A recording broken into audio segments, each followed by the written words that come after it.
back like I promised. Not gonna be alone, man. I gotta eat this dinner and I gotta study for a little bit, but yeah. Let's see if I can crank this thing out.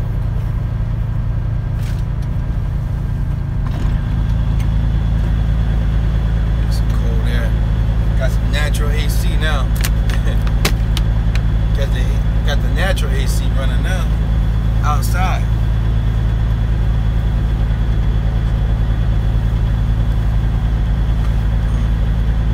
How long are we supposed to cook this shit for? It says 9 minutes to simmer.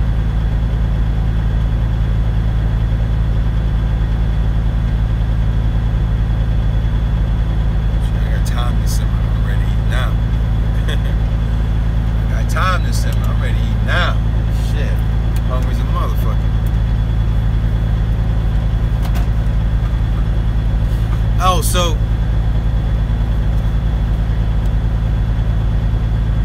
talk about be a better trader, right? You know, I've been watching a shitload of video lessons from my coach, which are good. You know, I spent like $1,000 on these videos, and the videos are good. I'm kind of like already in tune with the videos, but repetition's some other skill. So I would like to I bought 2 DVDs, right? Come out like $1,000, and it's like four DVDs in one, like 4 or 5 DVDs on one DVD, right? So on the first DVD I bought, I only watched 2 parts, and those 2 parts I watched each set. I watched maybe like 4 or 5 times, maybe 6 or 7 times. No. I watched like 4 or 5 times on one set. Then I watched the second set like 4 or 5 times. So it's like 10 hours I did on 2 videos. And I didn't even watch. I was listening to it because I was driving. So now I'm on the 3rd one. I'm gonna watch that 4 or 5 times before I move on to the next one.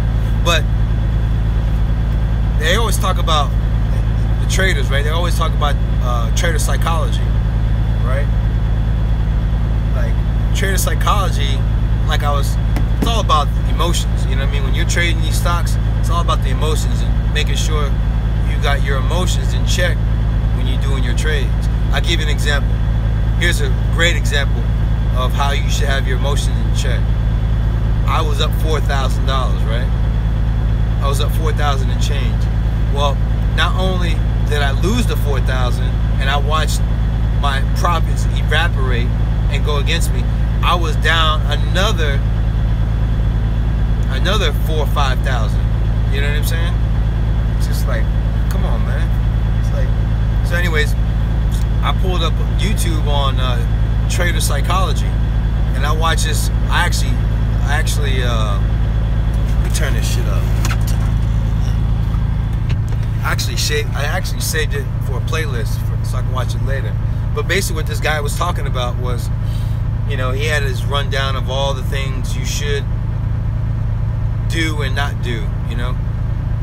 And like for example, he says some of the wealthiest traders, right, when they take a trade and they put in a trade, if that trade goes against them just a couple ticks, like a couple points or a couple of cents, they're fucking out that bitch. You know, they're out that motherfucker. They ain't even playing with that shit. You know? And I watched my coach this morning. He was out like within a few seconds. His losses on like a couple $100. You know what I mean? Because he's getting in and out. He's like, before, like if it's not doing it like what he wants or what he thought what his plan was supposed to be when he got in the position, if it doesn't do it like immediately, he gets the fuck out. And that's the smartest way to do it when you're trading these stocks, because you fuck around and you fuck around and get in a position, that motherfucker, man, will go against you 20-30 cents depending on how big your position is. You know what I mean? Like my position the other day was only 4,000, but that 4,000 shit went against me $5,000 or $10,000, almost $10,000. You know what I mean? Just like that, within just a matter of a few minutes. You know what I'm saying? So you got to be quick with this shit. But yeah, that's why I'm watching more and more videos of the psychology part, because I already got the fucking trade. I can see the trades. I shouldn't say I got it, but I kind of like watched enough videos to kind of know what the fuck about the you know, getting in positions, getting out of position. But I'm still learning. But I'm gonna try to focus on the psychology, the trading psychology. So I'm gonna watch a lot more videos on that. But it's kind of fucking hot in here. Turn that fucking air down.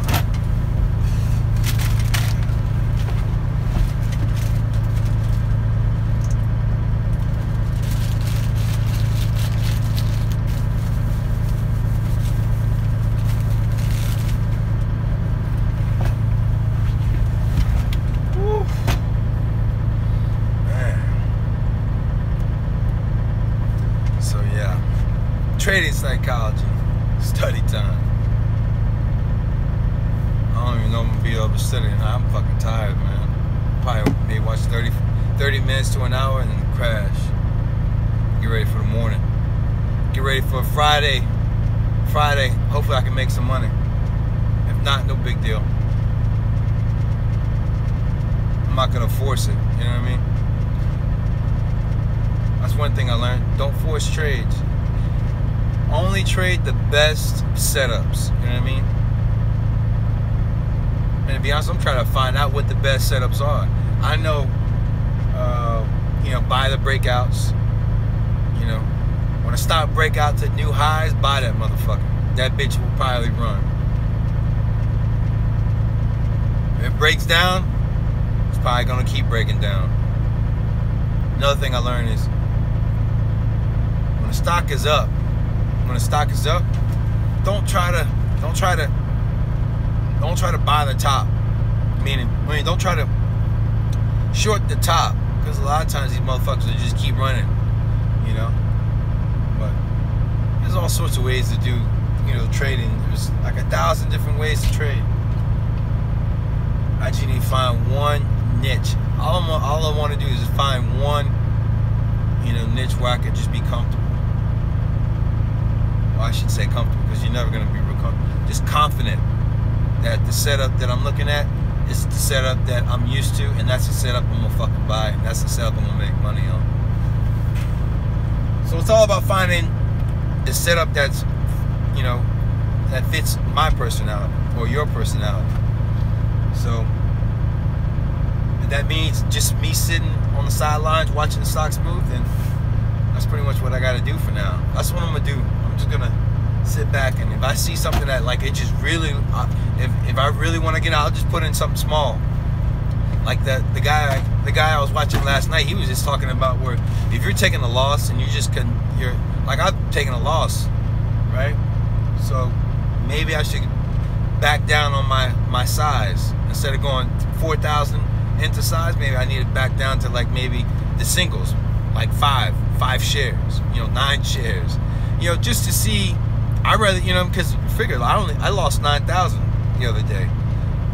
You know, yeah, 9 shares ain't shit. You know, and I'll have to pay a fee. But guess what? It's not about the fee, and it ain't about the money that I'm making. It's about whether or not my judgment was right on that fucking trade. You know what I mean? So that's what I'm just gonna focus on tomorrow, man. I'm gonna focus on that.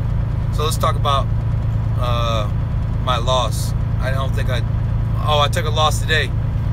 My loss on HTGM. I took I don't know, let's just say $900 loss, $800 loss today. See, that's what I'm saying. Like, I shouldn't. Either way, I took the loss. HTGM, I took the loss. I think I was down like fucking. I got in a position. My average price was at $275.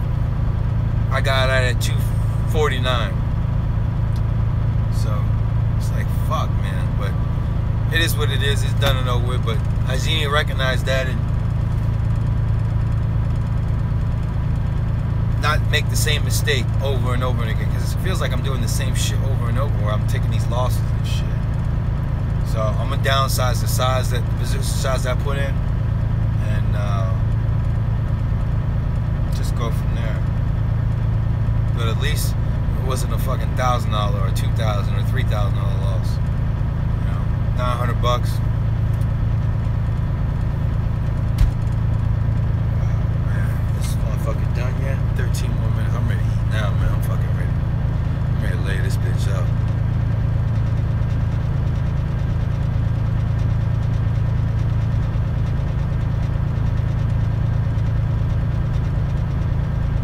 Shot Town, what's up, Kivo?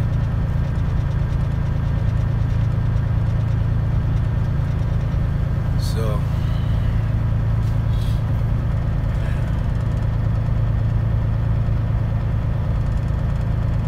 yeah, I'm basically, yeah, if you're new to trading, man, study the trading psychology. Because if you can master it, if you can at least, if I can at least, you know, because I learned a lot yesterday just on that one guy's video. Like I said, I have him saved on my playlist, so I got to make sure I leave a comment on him and a like. I think I did like his video, but I definitely got to leave a comment, because a lot of the things that he was explaining in his video was great information. You know what I mean? I kind of, it was like, you know, when you hear something, you're like, oh, that makes sense. Like, it clicks for you. You know what I mean? You know, when somebody's talking, you're like, because I was watching, there's a bunch of videos. There's a bunch of guys talking a bunch of shit, and they were like 6-hour videos. I'm just like, fuck off. I ain't got time to be watching those 6-hour videos, man. And plus, when I was listening to the guy that was talking on the video on YouTube, it's just like I wasn't even feeling him. It's like he was talking some shit I didn't even fuck understand what the fuck he was saying. You know? He was I wasn't feeling the motherfucker, so I just went to the next video. And there's a way to simplify the shit, you know what I mean? The way he was talking, he was all over the fucking place. He was scattered all. I'm like, man, I ain't got time for that shit. So anyways, I bumped into this guy's video, and it was making sense. It was a short video, and he had like 1 through 20 things to do and things not to do with trading psychology. You know what I mean? So I was just like, money. I was just sucking that shit up. So I'm gonna watch that shit one more time. I'm gonna watch that over and over and over again till that bitch is just. And I'll try to find some more psychology videos too. But yeah.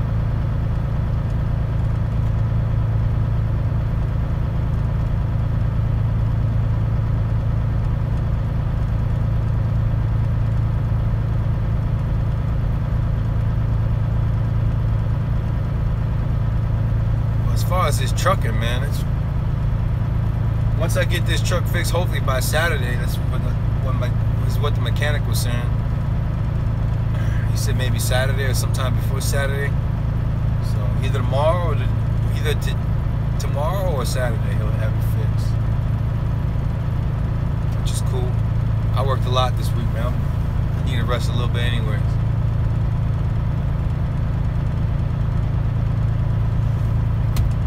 Oh man. Oh. I might do dinner. I might go out to dinner Saturday, so I might take Saturday night off.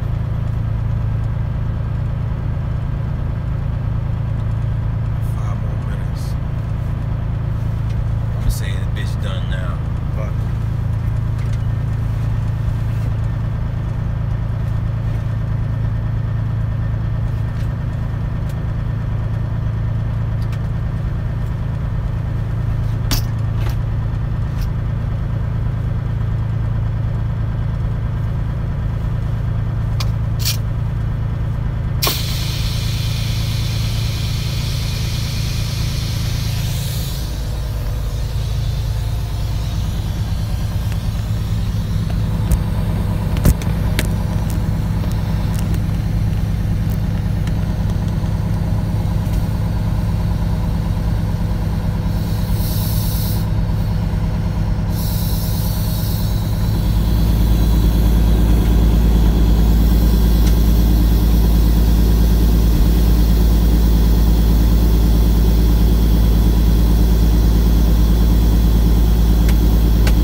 Primary serve.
about 200 grams of protein a day, maybe 220, 250. Nah, about 220, maybe 200. With that fucking 1 pound of beef is like almost 100 and some change. Then I have pound protein. So try to get about 200 grams of protein a day.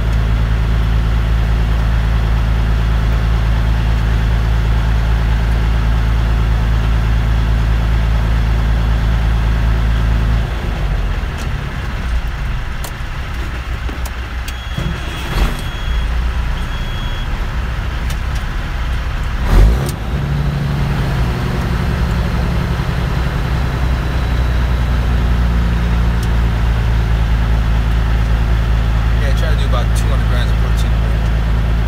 said the beef alone, if I'm eating 2 pounds of beef, let's do the math real quick. What's that? Probably doesn't even say.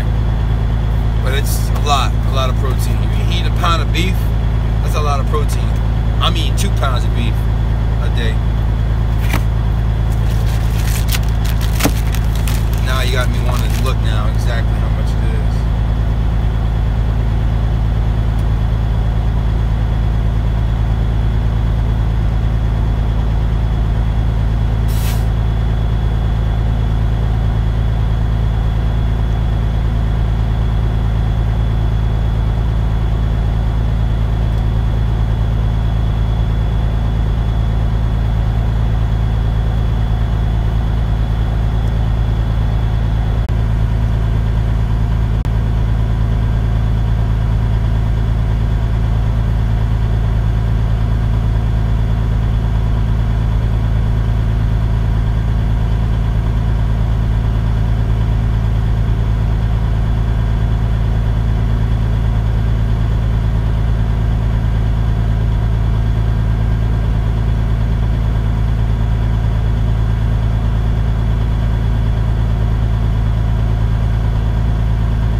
Protein powder. Only time I use a protein powder is just to it's more of an ad, you know. But meat, that's why I eat 2 pounds of beef. I make sure I get that 2 pounds in, because that's where the real protein's at. The powder, that shit don't do nothing, man. That's just like an add-on, man. You know, you need to have food. You gotta have whole meal, not that powder shit. You gotta eat real shit. You gotta eat a whole meal to really gain shit. And I'm not even really gonna gain, you know what I mean? Because in order to gain, you gotta be on the gear. You gotta be on testosterone or some sort of steroid or insulin, you know, in order to get really jacked. You know what I'm saying? Like how I used to be a few years ago, I was jacked, but I was taking 1,200 milligrams of 1,200 milligrams of tests a week. You know what I mean? That's the only reason why I was so big. But no matter how much I eat, I'm not gonna come even close to that, you know, to what I used to look like. You know, not even close.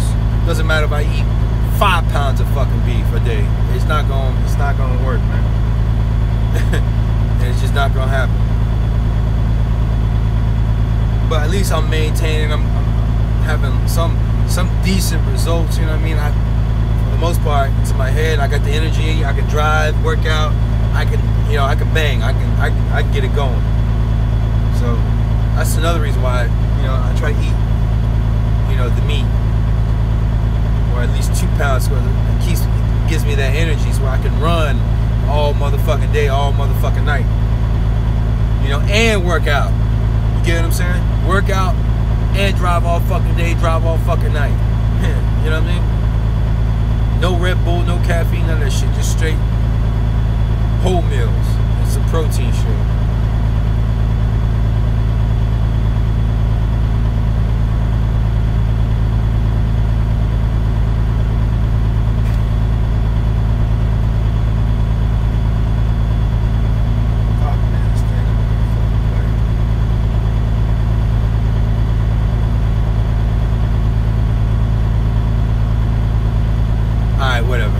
Somebody look it up. Somebody look up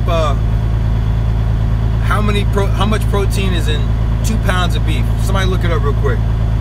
I can't do my Wi-Fi. This fucking thing don't want to do no Wi-Fi. Look up how many grams of protein is 2 pounds of 93% lean beef.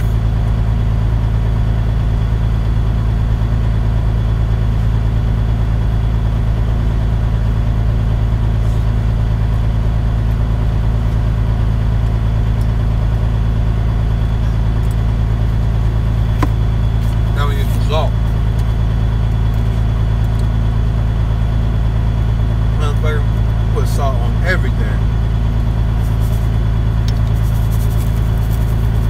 Salt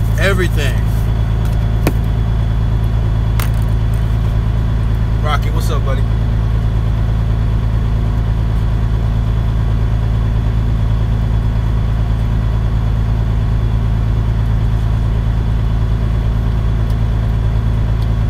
Salt make everything taste good. Damn. And make your heart and your cancer.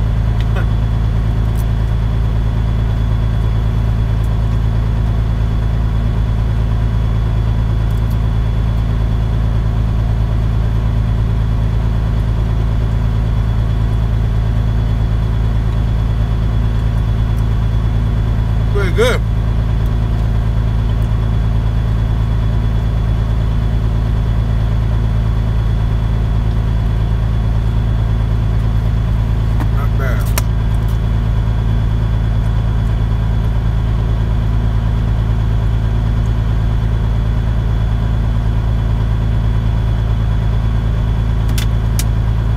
Bad at all.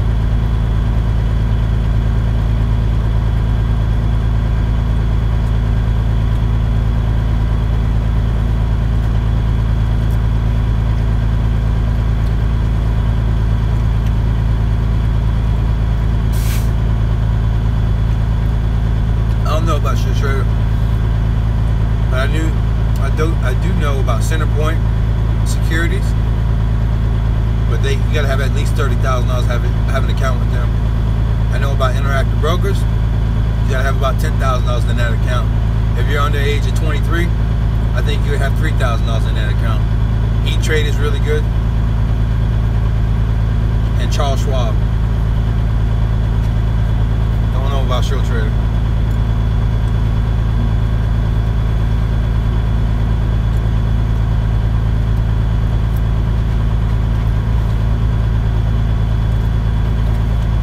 Pretty good, man.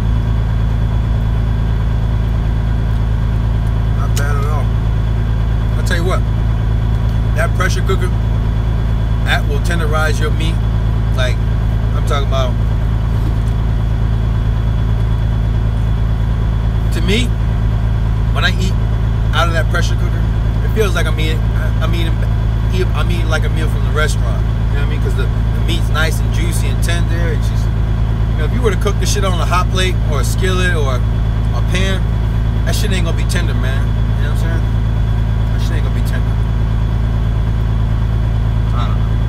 Maybe, I don't know what the fuck I'm talking about. Don't listen to me, I'm just rambling on.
Shit's good though. For being whatever they call that, out of the box.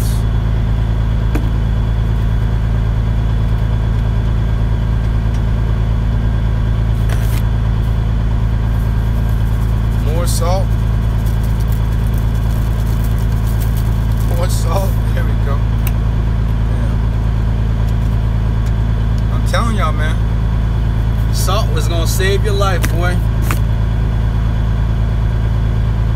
I wish I could get the Wi-Fi so I'll show you this doctor that turned me on to this shit.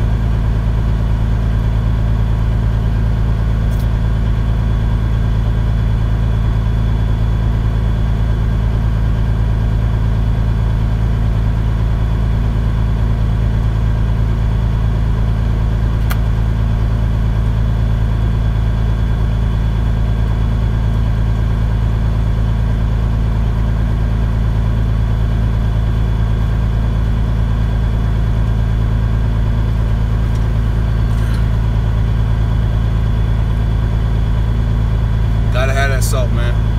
That salt right there. Like I said, I was pretty much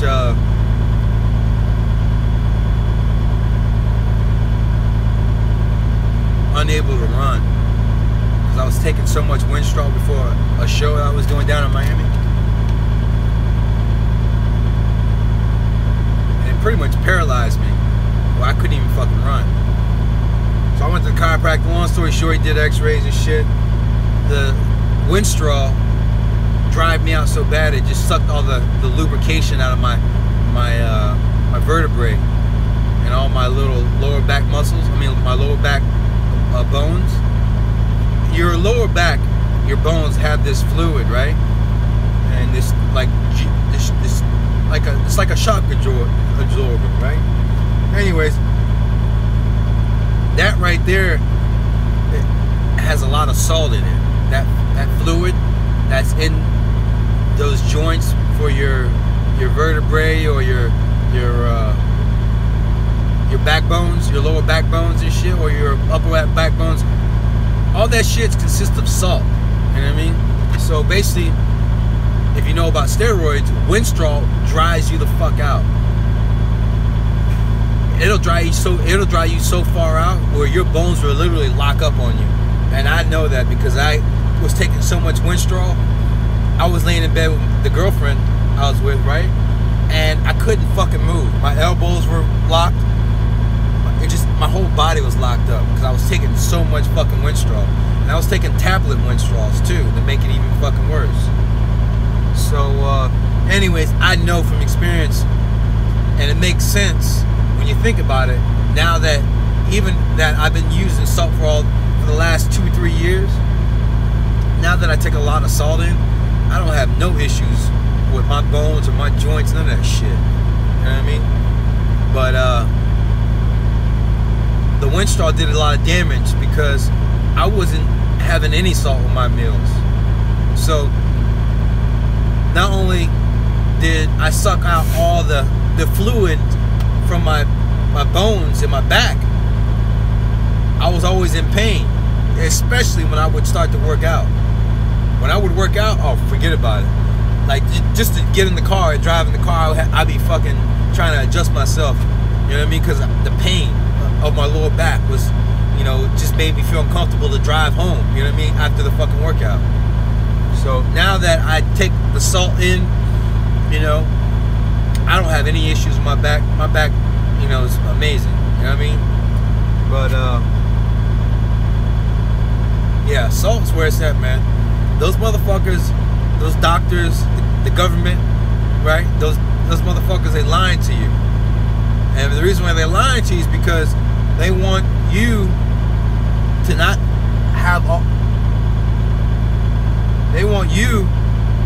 have so much salt, and so you can pretty much dehydrate your fucking your joints and shit of what they really need, which is the salt and the water and all that good shit, right? Anyways, so the reason why the government says, hey, watch your salt intake, the reason why they're saying that, because so they can dope you up with all their fucking drugs that these lobbyists, because that's what they are, right? The pharmaceutical company, they're lobbyists. Those are the guys that are putting these politicians in the government. They paying those motherfuckers. Those pharmaceutical companies are paying those motherfuckers to go in there and make the laws. And you know, all that, you get what I'm saying, you get where I'm going at. So that's why that's why YouTube, you know what I mean, when you go on YouTube and you type in what the fuck you want to learn, you know, you got motherfuckers like me and somebody that actually has a degree explaining to you what's really going on. You know what I'm saying?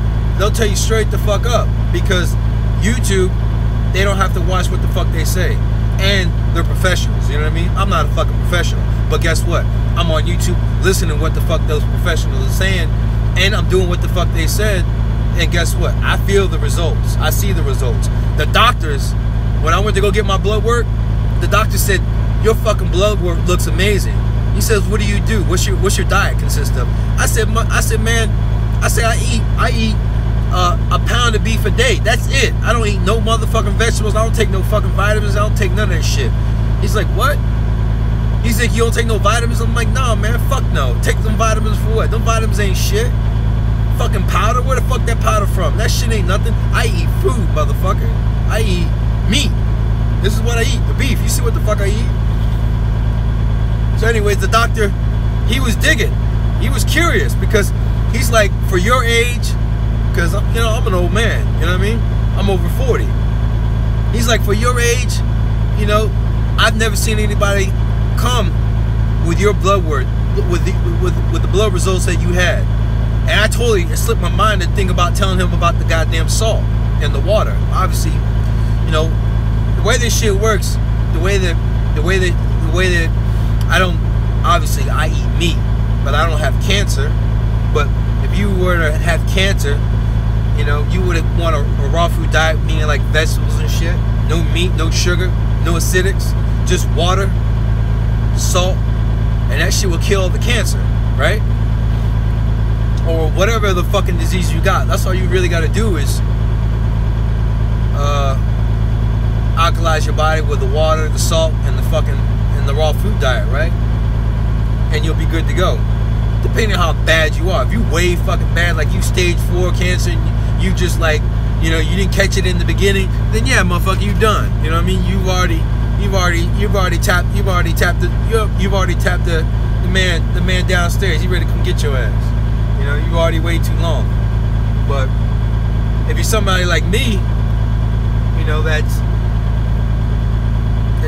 pretty much keeping it real clean, you know, I shouldn't have no fucking issues with no fucking cancer. If a cancer does fucking show up or starts to show signs, well, that motherfucker probably already dead by now. You know what I mean? That motherfucker ain't no way he gonna live in my body. Not with all the goddamn salt I be pounding in. That being said, yeah, I eat a lot of meat, but I pound a lot of salt and I pound a lot of water. So I'm alkalized regardless, you know. But I'm on this consistently. You know what I mean? I've been doing this shit for 2-3 years. Longer than that, or 2-3 years consistent, you know. So there ain't no motherfucking way I'm gonna have a disease in my body. And if it is, it must be something. It must be something where having an alkalized body, having your body alkalized and all that shit, it won't affect trying to kill that disease or whatever is trying to come up inside me. But anyway, back to what the doctor said.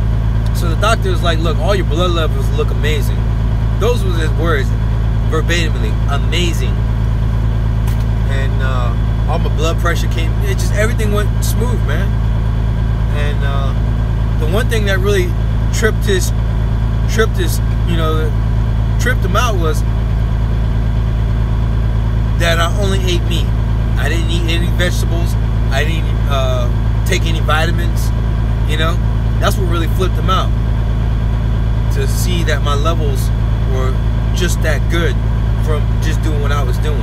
Exercise, water, salt, and meat. That's it. Exercise, water, salt, and meat. That's it. You know, that being said, yeah, you got, you know, don't get me wrong. I like I said, you see the ice cream. I got 2 pints outside ready to go. You get what I'm saying? Ready to go. I'm gonna eat them motherfuckers in about 15-20 minutes after I finish eating this shit. So my diet ain't perfect, but it's perfect enough. It's perfect enough to where my blood levels and shit, they come back looking great like that, you know. But yeah, man, back to what I was saying about the salt. The salt, you know, that shit, doctors don't want to, they don't want you to know that shit. Why do they want you to know that? Because the pharmaceutical companies will hurt their money. Because they're going to give you drugs. Right? All those drugs they're giving you are just a way to cut out the sensor that tells your brain, hey, look, you know, don't feel any more pain. That's what those pills do. That's all they do. They just cut the sensor out that goes to your brain that says, hey, look, I feel pain. You know what I'm saying? That's all that shit does, man. It just numbs the fucking pain. Whatever fucking pain you got, whether it's arthritis or you take those pills, they just numb you out. And it dehydrates you. You know, so you just open up yourself for more and more problems down the road. That's why when you go to take one pill, guess what? 5 years from now, you got to take more motherfucking pill, because that pill you were taking is fucking up other shit. It basically just dehydrates your body. That's all that shit does. Pills just dehydrate you. You know, as long as you keep yourself hydrated, and as long as you keep yourself hydrated, you're good. But those doctors don't want to tell you that. I talked to a doctor in Tampa, worked at the Tampa General Hospital. He was a fucking, like a surgeon. And he was at Thanksgiving at my boy's house, and I was asking him about this. Because my ex, she had cancer. She had cervical cancer. So I asked him about, you know, alkalizing your body, you know, raw food diet, water. He's like, yeah, absolutely. That's how you kill cancer. Hell yeah. Fuck yeah. Alkalize your body. But he says, Malay, I can't tell you that. That's not the way the systems ran. The systems ran that you got cancer, motherfucker? Alright, we're gonna poison your ass. We're gonna give you some motherfucking radiation. Yeah. We're gonna give you some radiation so we can fuck you up some more, so we can give you some more drugs from my buddy over here at this company, at Pfizer company. We get some drugs from him, charge you $15,000 for the drugs. The fuck? Oh, but they want to lock a brother up for selling crack for 15 years. But they serve you up some motherfucking radiation, and then serve you up some other drugs that, you know, keep you copacetic while you dying off the fucking radiation.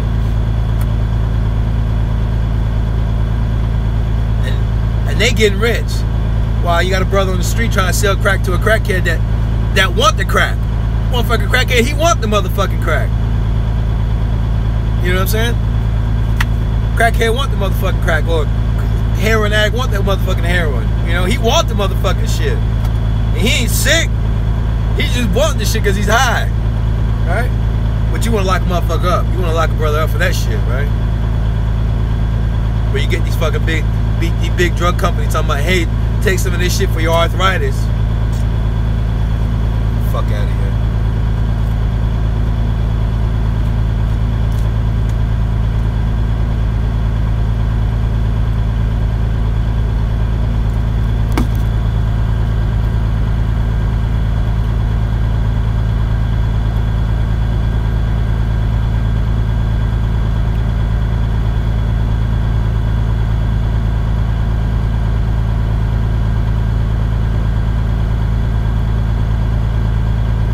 Medicine is just a big drug dealer game, man.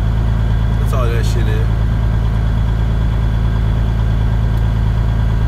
Modern day slavery, man. Modern day slavery for the brothers. Now, I'm not trying to get this into a racial thing, but at the end of the day, there is more brothers. There is more minorities. I'm not just gonna say brothers. There's more minorities in prison than there is white folks. You know, I've been in prison all my life. I know, I've been there. You know, you got bigger cliques in color than you got white boys. Now, why is that? Why is that? Modern day slavery, man. Keep a motherfucker locked up and cheap wages, no wages, shit. Make their ass work for free.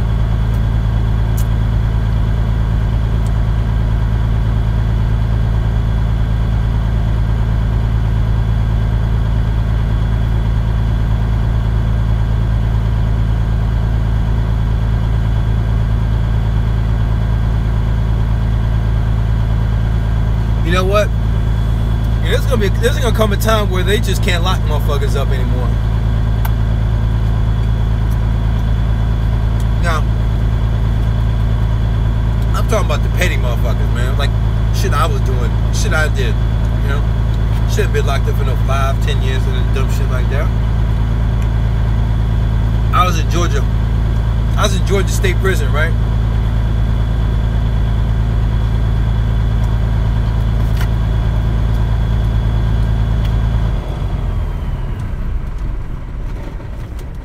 I was in Georgia State Prison. I'm talking about the real motherfucking prison where they had the electric chair. Where they had the goddamn electric chair there, right? So anyways, when I get to this motherfucking prison, it's this young cat, you know, because we all going through the orientation, and we're going through due process. And you know, I asked this, we were talking and shit. The brothers told me, yeah, man. He's like, yeah, man, I got 25 years. I was like, what? You got 25 years? I got 5 years. I had got 5 years for what was that? Fuck, I don't remember what the charge.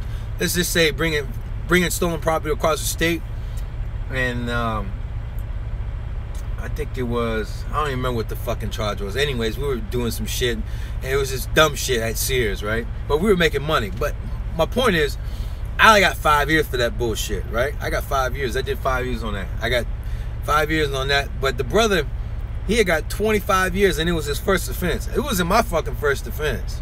You know what I mean? I've been locked up since the age of fucking 14. You know, and then when I got out of prison, it was 27. That's when I was retired.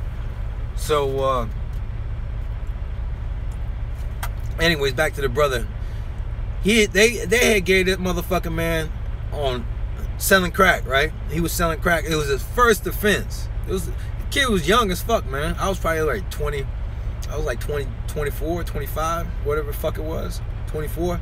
He was like 22, 21, maybe 19, 18, whatever the fuck it was. He was just a kid. He was a baby.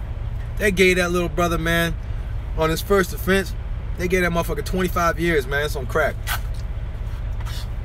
You're like, come on, man. You gonna give a brother 25 years for selling crack? You know what I'm saying? And you got these motherfucking, I look here, man. I was in Orlando. I was OCI. I don't know if y'all know about that. It's Orlando Correction Institution, right? It's in Orlando. Anyways, I remember this. I was talking to this white boy, and I asked him, I said, what the fuck you in here for? He said burglary, right? Come to find out, that motherfucker was in there for raping this girl repeatedly and all sorts of crazy shit. And the motherfucker, I think they railroaded his ass. They gave him like 999 years. Like, they really put it to his ass.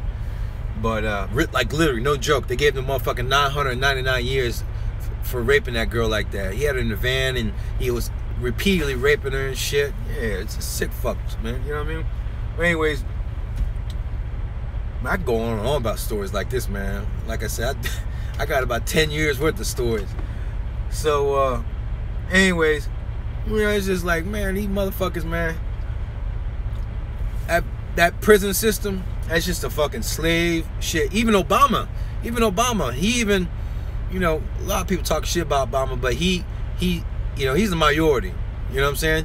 So he know what the fuck time it is. But at the end of the day, you know, he's not a Donald Trump. You know, he ain't had his own money. He couldn't make moves like Donald Trump.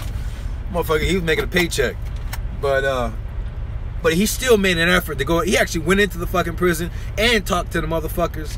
He even talked to the guys that had life for selling drugs. Like, these brothers, they didn't kill nobody. They were drug offenders, right? They were drug offenders selling dope, and these motherfuckers got life. You know, they got families, so they were showing the lifers families. You know what I mean? They had Obama. They had like a group of them. You can check it up on YouTube. Type in Obama going to see the drug offenders in prison, and it'll pop up, and you'll see what I'm fucking talking about. But ain't no president do that before. Ain't nobody gonna go in there and kick the shit. He was actually, you know, kicking the shit with the brothers. You know what I mean? Yeah, because at the end of the day, he's a minority, man. He feel the pain. You know what the fuck's going on. You know what I mean? But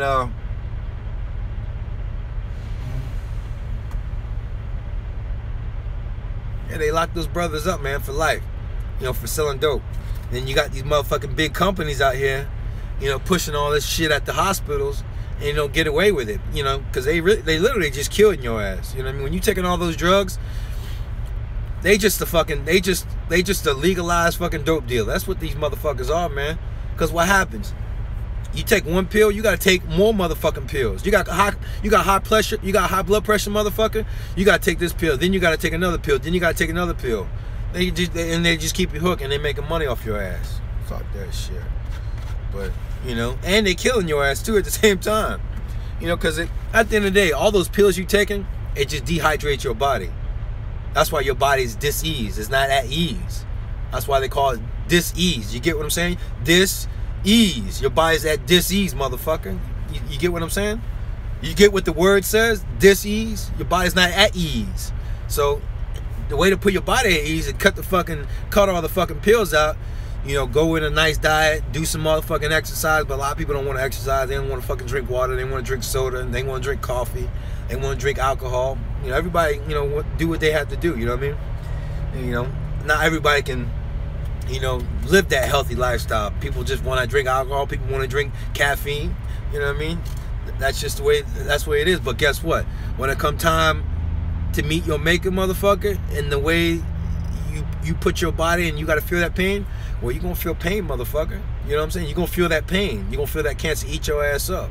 There ain't no sense of crying about this shit now. You lived your life the way you wanted to live it, right? You wanted to pound that alcohol. You wanted to smoke that crack. You wanted to do all that crazy shit. You know what I mean? You want to have that, drink that coffee. You want to drink all that goddamn fucking soda and shit. And, that's the price you got to pay when you got to feel that fucking pain that's coming for your ass in the end. Some people get away with it. But the people that don't, that got to go through all that pain and suffering, the doctor's not going to say, hey, look, drink some water. Hey, look, eat their salt. Even if the doctors were to tell you that, for the people that do like to, pound their alcohol and, smoke their cigarettes. And I used to smoke cigarettes. I'm not sitting here like I'm some fucking, healthy guru nut. I used to do all that shit, but I don't do that shit no more. You know what I mean? I used to drink like a fish. I used to smoke like a motherfucker. I used to do all the drugs you could think of. You know what I mean? You get what I'm saying? Like, I'm not sitting here saying that I'm a health nut from man. I've done all that shit, man. But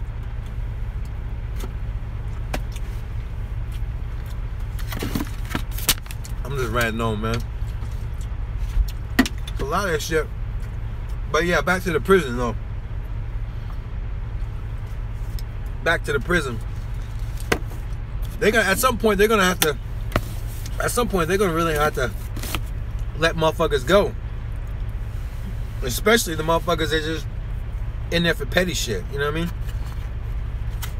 How you gonna keep locking motherfuckers up? You just gonna keep building? I guess they're just gonna keep building more prisons, right? Yo, if you look, I don't know about your state, but I know back home in my state, man, they got a prison in every goddamn city. Every city, they got a fucking prison. You know what I mean? They got more goddamn prisons in Florida. I'm talking about, because I wouldn't, being in prison in Florida, I would be like, all right, I want to get shipped. I want to go get shipped over here. I want to get shipped over here. I want to be over my boy down in Miami, or I want to go up north. You know what I mean? And they have a map of all the prisons in the state of Florida. You know what I mean? And it was all over that motherfucker by hundreds, maybe thousands. Big business, man. That's slave shit. That's all that shit is, man. Slave shit. You see when I was in Georgia, right before my last bid I did was in Georgia, right? The last bid I did in Georgia, we was literally the chain gang, like modern day chain gang. I'll tell you a funny story. Well, right before I was getting released, I had to go through a 3-month program, right, to get on parole, right? So the 3-month program, I had to go to a maximum security prison with a bunch of lifers, right? It was nothing but lifers, man. Everybody in that prison was lifed up, man. So I'm about to get the fuck out, but they stick me in a prison where they got motherfuckers pretty much all lifers. Shit goes sideways. I don't know about you. Some of you motherfuckers been in prison. Some of you, but let me explain to you about prison. You know, if you go to prison, yeah, you might go in there with short time, but guess what? The next motherfucker, he ain't got short time. You know, he's in there for 20, 30 fucking years. You know what I mean? He's in there for life.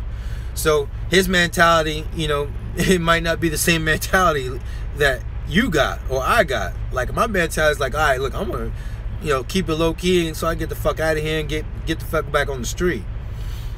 Well, his mentality like that.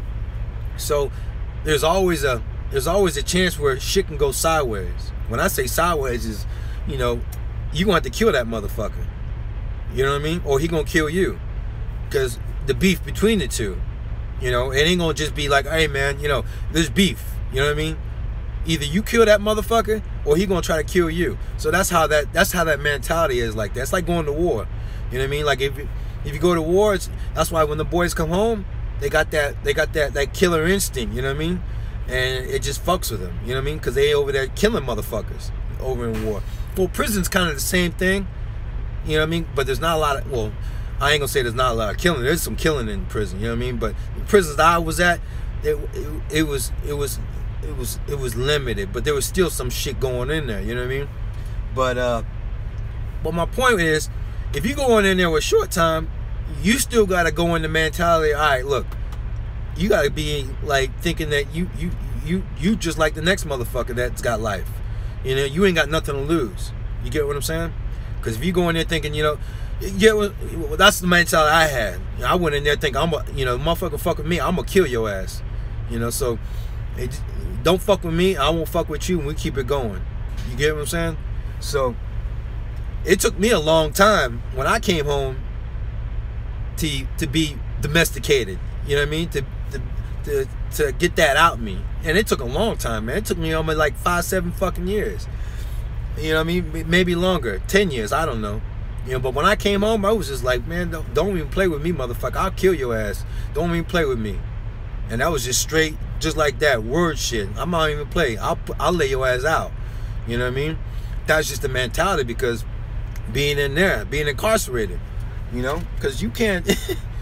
But anyways, so in the chain gang, so in this prison that I was in at, it was mostly lifers, right? So they stick my motherfucking ass in this prison with all these fucking lifers, and I'm about to get the fuck out. You know, I'm about to get the fuck out, but they stick me in here with a bunch of motherfucking lifers.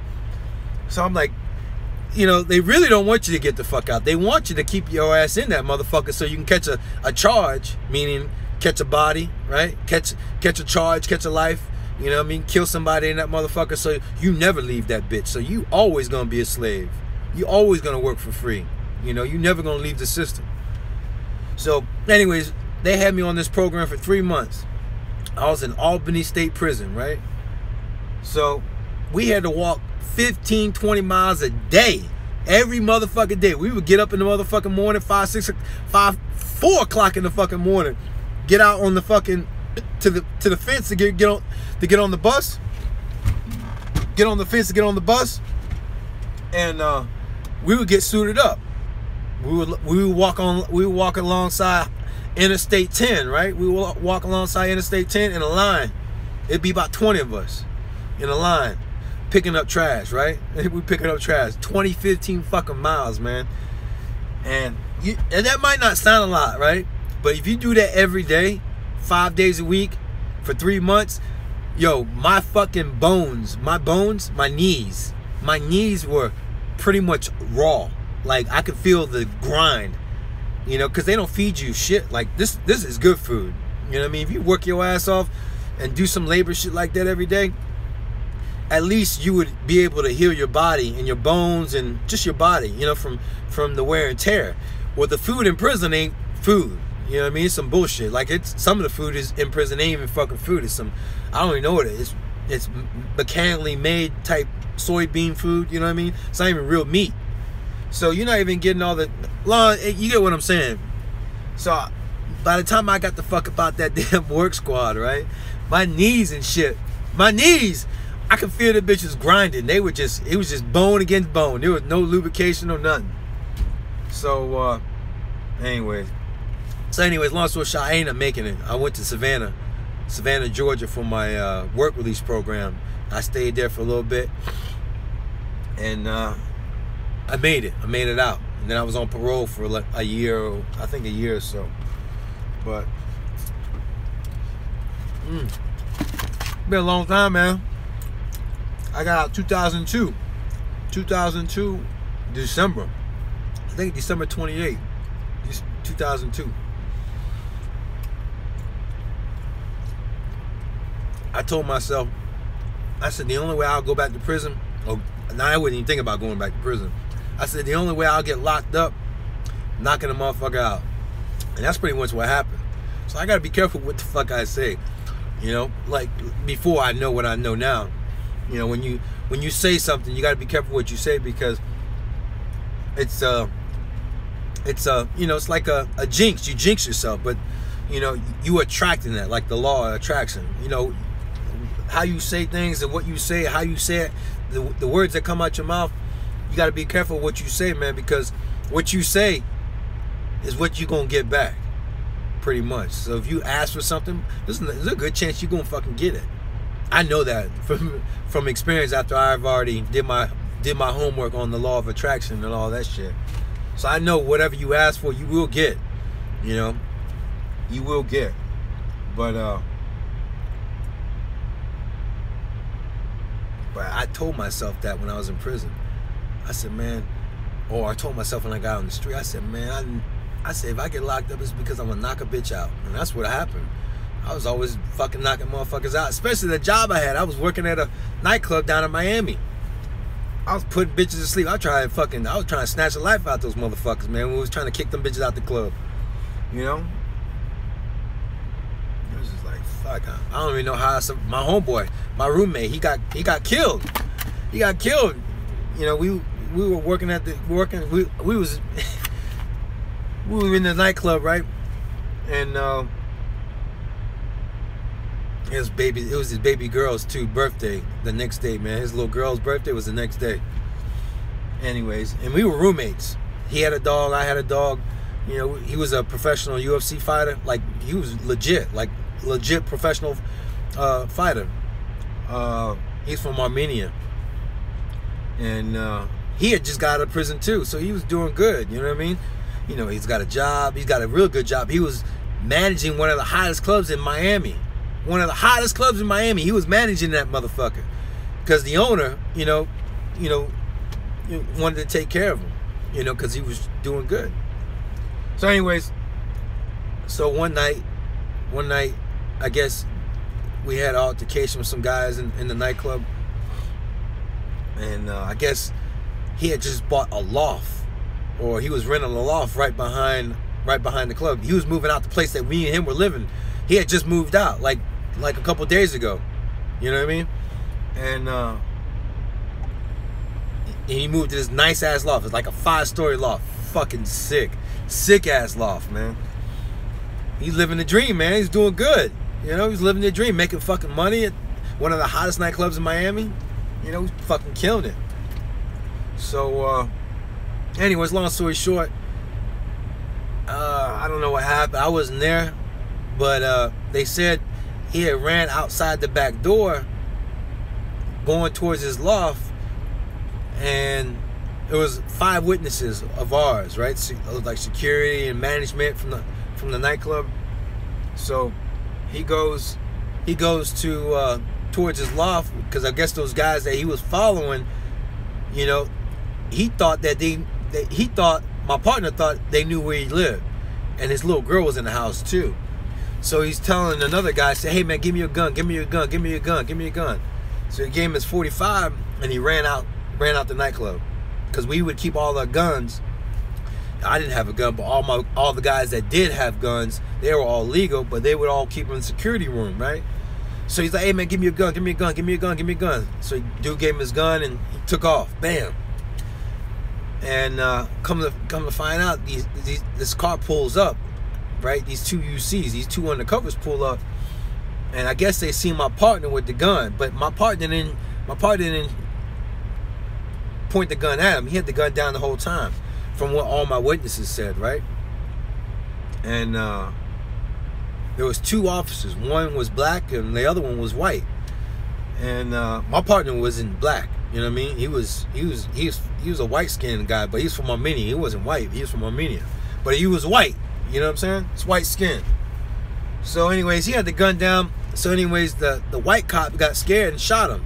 Shot him like fucking like a marksman, man. Shot him right above the heart. Fucking ripped his atrium or whatever, his atrium tube or that main tube that feeds your heart. Well, anyways, when he shot him, that's he hit that motherfucker. And by the time I had got outside, they was trying to resuscitate him and shit. I knew that was bad, man. I knew it wasn't no good when I saw him doing that. When I saw him pumping him, I was like, no, man, that shit that ain't gonna work. I knew that it wasn't gonna work. But he didn't make it. He died on the spot right there. But I don't even know why I brought that up, but because the whole nightclub, and I'm surprised I'm not in prison now for knocking all those motherfuckers out.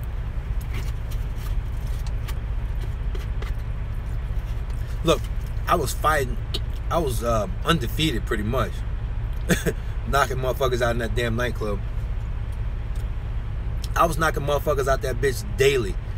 Every motherfucking weekend I was knocking a bitch out. And I don't know if you know boxing, but Tony Tucker was the owner's bodyguard.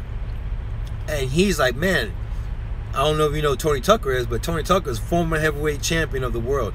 He's the only motherfucker back in Mike Tyson, when Mike Tyson was knocking motherfuckers out, he was knocking everybody out.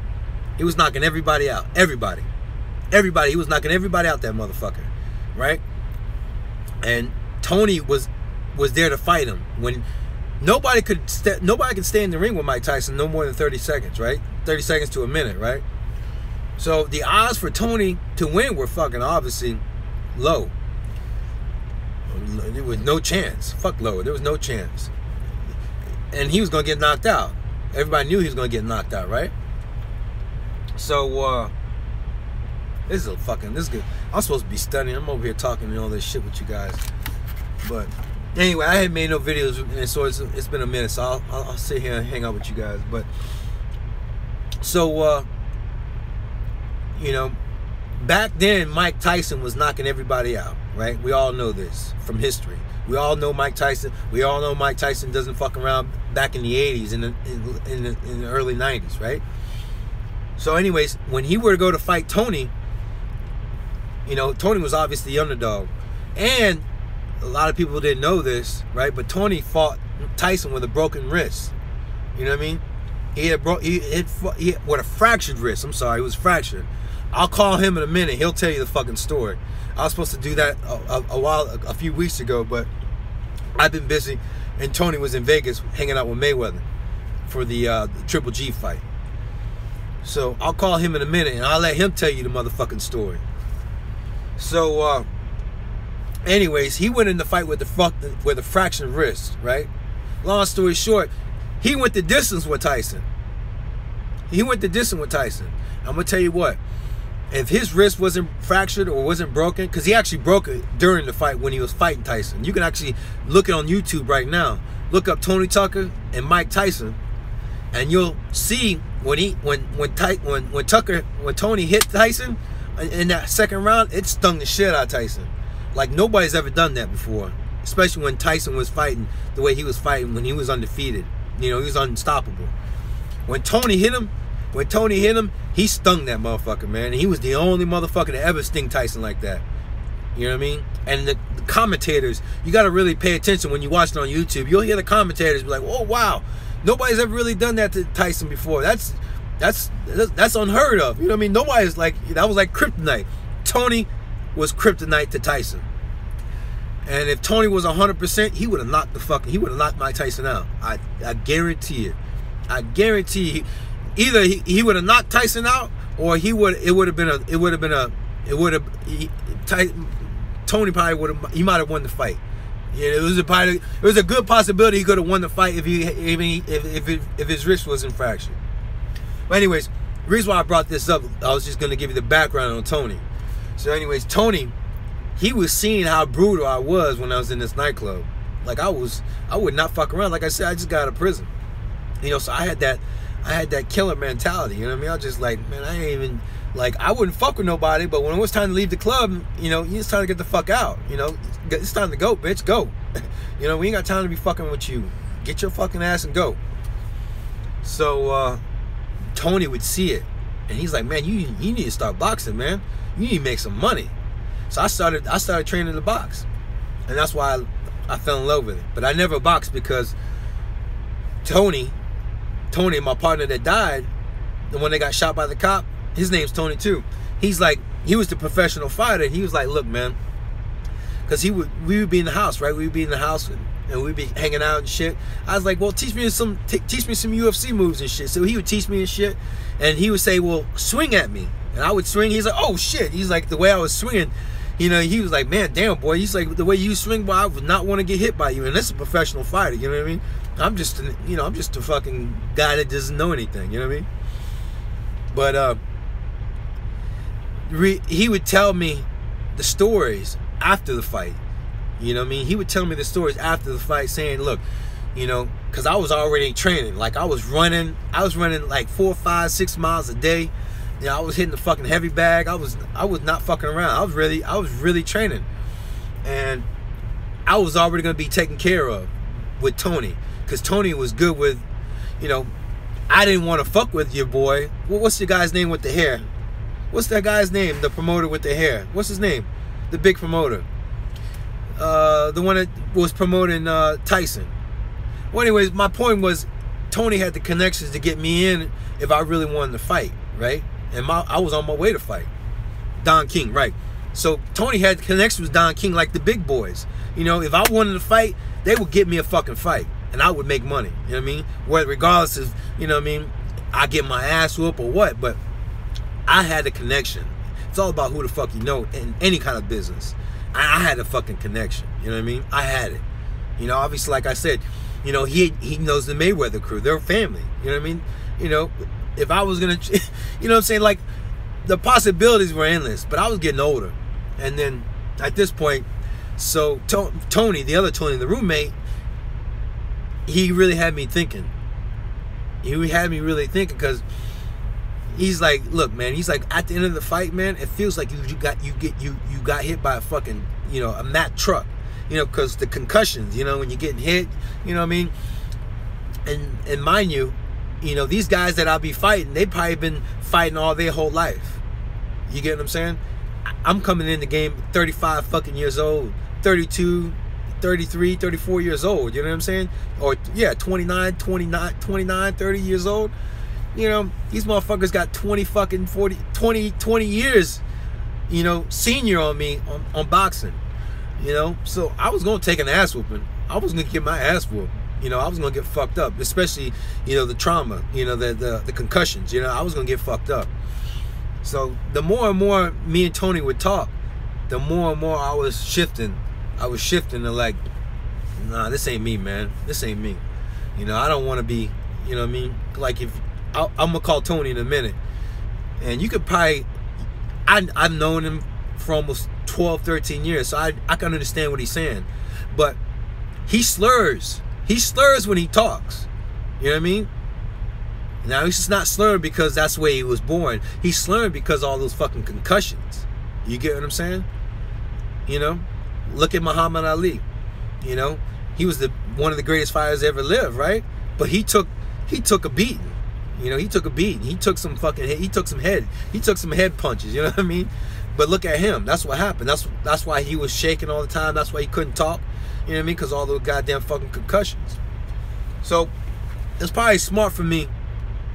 That's probably one of the best things I did was not put myself through that. You know what I mean? Even though I was on my way. I was on my way to get my ass whooped. And that's what would have happened. You know what I mean? Because the way I am, I would have been rushing to try to get in there. You know what I mean? Probably would have been trying to rush. Everything I do is a rush. I'm always trying to get there with the fastest way to get there. And I just know that's what I would have done. I would have been like, you know what? You know, I'm ready. Fuck, let's get in there. I would have got my ass whooped. I would have got tore up in that ring. You know, I would have got knocked the fuck out. I'm sure. Or, you know, who knows? I'm not gonna, you know, at the end of the day, like I said, those guys, man, these boxers in here, these boxers, these are breeders. These motherfuckers, they bred fighters. You know what I mean? Like Mayweather.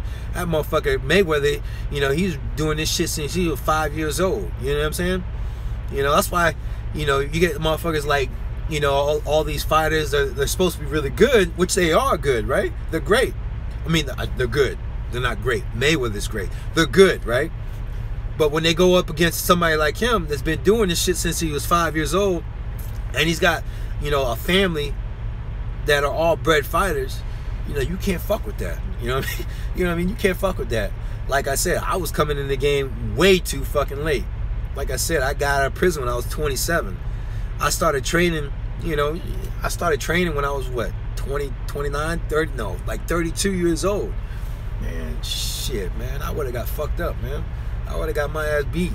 I've been fucked up. But anyways, so, you know, it didn't work out. I pulled the plug on that. I was like, nah, man, I'm good. But, man, you know, I gotta do Wi-Fi. I ain't got the Wi-Fi on the phone, because this phone is stupid. It don't act right. But let me see. Hold on.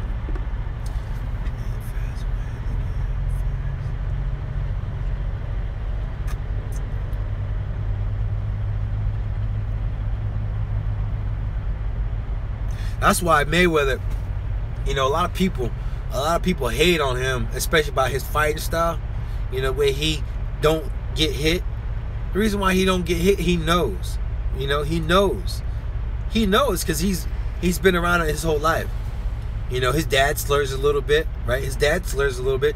Roger, he slurs a little bit. You know what I mean? When they talk, and if I can get Tony on the phone, you'll hear him slur too. These motherfuckers ain't slurring. You know, these guys are not slurring because, you know, that's just the way they fucking talking. No, motherfucker, they slurring because they got all that fucking brain damage. You know, all those fucking concussions. You know what I'm saying? Look at Muhammad Ali. He took so many goddamn fucking concussions, he couldn't even fucking talk no more. So thank God that Tony can talk. And thank God that Mayweather Sr. can talk. And thank God Roger can talk. You know what I mean? But Mayweather, shit, but I think by the time he gets about 50 years old, he probably would still be talking like he ain't even lost a beat, because he ain't take no damage. You know what I'm saying? He ain't take no damage.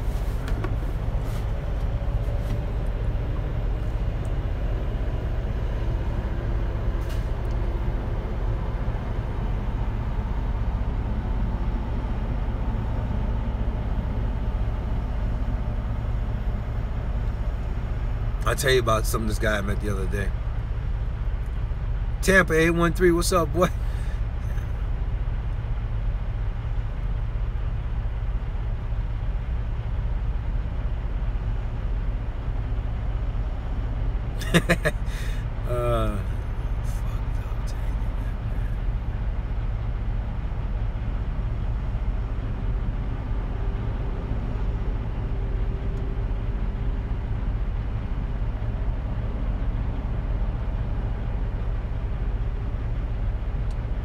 Alright, so since I've been on the road, right? Since I've been driving a truck, I've never met a convicted felon. Like, actually come out and say, hey, you know, I did time, I was in prison. The other day I was at Walmart, right? I was at Walmart, and hey, I'm not saying, look, I'm proud to be a convicted felon. You know what I mean? Because if it wasn't for me being in prison, you know, I wouldn't be where I'm at today. You get what I'm saying? So, in a way, I wish I would have done things different. You know, I wish I would have definitely done things different when I was younger. You know what I mean? And so I wouldn't have got, you know, the strikes that I have.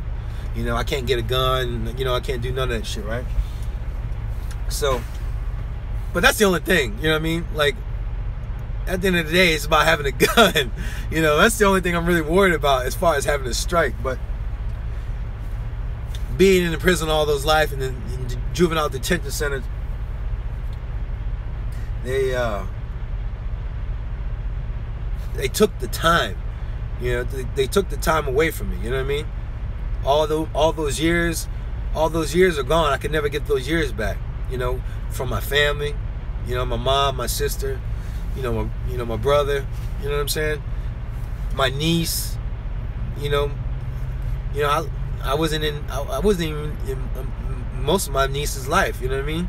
She was born in 2000. I was locked up in 2000. You know, I got out in 2002. You know, and then after that, I just never seen her because they were separated. She was with her dad, and it was split custody. But you know, I'm not proud of being a convicted felon, but I am proud in a way, because if it wasn't for me being locked up, there's probably no telling what, you know, I probably would have been dead on drugs or alcohol or in a car accident. There was times where I was coked out of my mind driving and falling asleep on the fucking wheel. You know what I'm saying? So, man, I would have probably been dead, man, if it wasn't from prison. So, you know, at the end of the day, man, I'm not proud of it, but at the same time, I am kind of proud of it, because if it wasn't for prison, I probably wouldn't be alive today. I'd probably be dead too. I'd probably be dead like a motherfucker, man. Coked out, driving. Man, I remember I was coked out one time, leaving Miami Beach, going to Fort Lauderdale. I was falling asleep in my boy's Audi, and I was all in the motherfucking, all in the grass. It's just, man, it was just nuts, man. I'm telling you. Like I said, if it wasn't for prison, I would not be clean. I would probably still be smoking cigarettes, still be drinking, still be partying like a motherfucker. You know what I mean? Hitting cocaine, all that shit. Yeah, man, I would be doing all that shit. I probably wouldn't be around to be making these videos. I'd probably be dead a long time ago. But now I don't even do none of that shit. You know what I mean? I don't do none of that shit.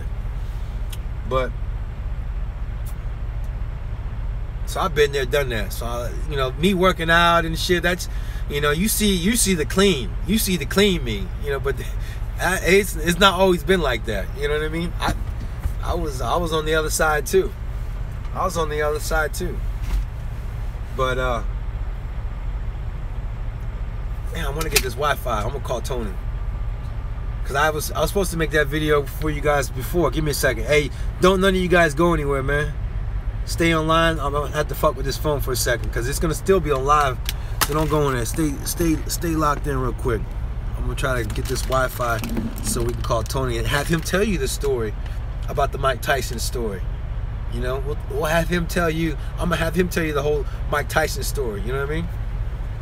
So just hang tight, man. Give me a second. Let me get this Wi-Fi set up. For some reason, man, this fucking phone, it doesn't want to act right with the Wi-Fi. It takes a few times for it to go through. So give me 1 second. Let me click over.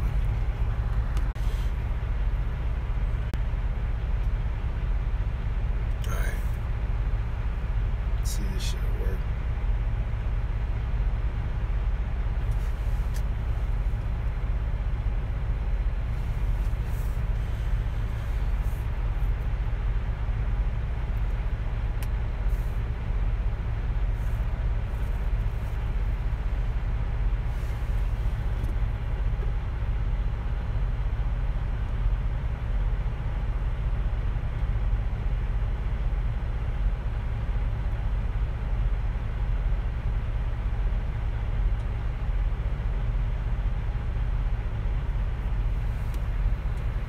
Hey, what's up, man?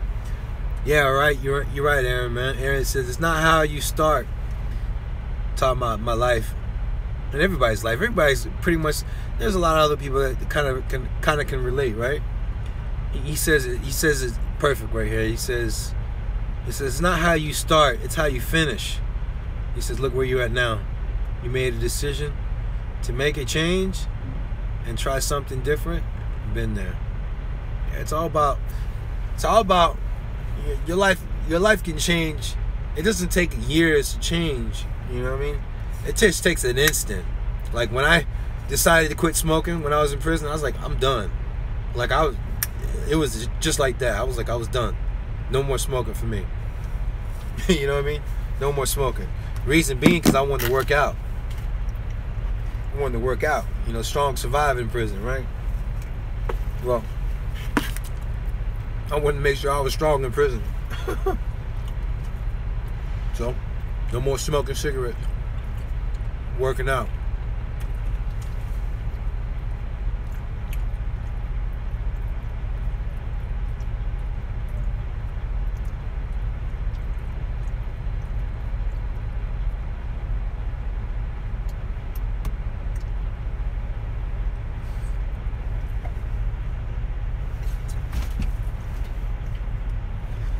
I'm going to change this video. So everybody click onto the new live link I'm going to do. And I'm going to use my phone to call Tony. So everybody's going to switch over to the new live feed. Give me a second.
Alright, I don't think y'all need to switch over. Shit, I just need to kill this.